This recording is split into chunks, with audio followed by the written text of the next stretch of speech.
Hi my dear friends, welcome to மோட்டுக்ரியேஷன். இன்றைக்கி ஒரு ஃபுட் ரிவ்யூ தான் பார்க்க போகிறோம். ஸோ என்னென்னு பார்த்தீங்கன்னா ஆச்சி ராயல் சேமியா பாயாசம்.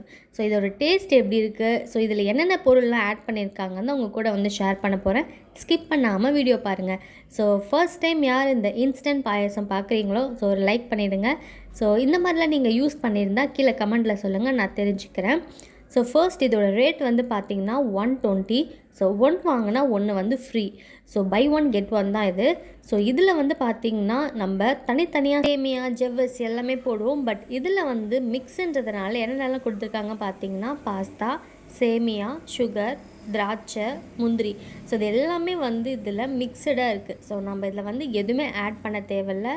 ஸோ உங்கள்கிட்ட வந்து கேரம் மில்க் இருந்தால் அதை ஆட் பண்ணிங்கன்னா இன்னும் வந்து யம்மியாக இருக்கும்.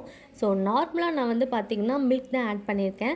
ஸோ மில்க்லேயே வந்து பார்த்திங்கன்னா நல்லா க்ரீமியான மில்க் வந்து எடுத்துக்கோங்க. இப்போ வந்து பார்த்திங்கன்னா பால் நல்லா காஞ்சிருச்சு. ஸோ காய்ஞ்ச அப்புறமா நம்ம இந்த மிக்ஸை வந்து இதில் ஆட் பண்ணிவிட்டு ஸோ உடனே வந்து பார்த்திங்கன்னா ஒரு கரண்டி எடுத்து நல்லா வந்து மிக்ஸ் பண்ணிக்கணும். இல்லைன்னா அந்த சூட்டோட சூடாக வந்து அது அப்படியே வந்து கட்டி கட்டி ஆகிடும்.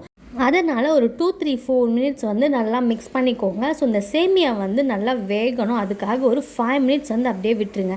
அண்ட் ஃபைனலாக வந்து பார்த்திங்கன்னா நம்மளுக்கு வேறு லெவலில் ஒரு யம்மியான பாயசம் வந்து ரெடி. இதோட டெக்ஸ்சர் வந்து பார்த்திங்கன்னா அவ்வளவும் க்ரீமியாக இருக்கும். ஸோ டேஸ்ட்டாக வந்து பார்த்திங்கன்னா அல்டிமேட்டாக இருக்குது. கண்டிப்பாக ட்ரை பண்ணி பாருங்கள். பை 1 கெட் 1 தான். இந்த ஆஃபர் நம்மளுக்கு எப்பவுமே தான் இருக்கும். இந்த வீடியோ பிடிச்சிருந்தா மோட்டுக்ரியேஷனை சப்ஸ்கிரைப் பண்ணுங்கள். நெக்ஸ்ட் ஒரு வீடியோவில் பார்க்குறேன். அது வரைக்கும் பை பாய்.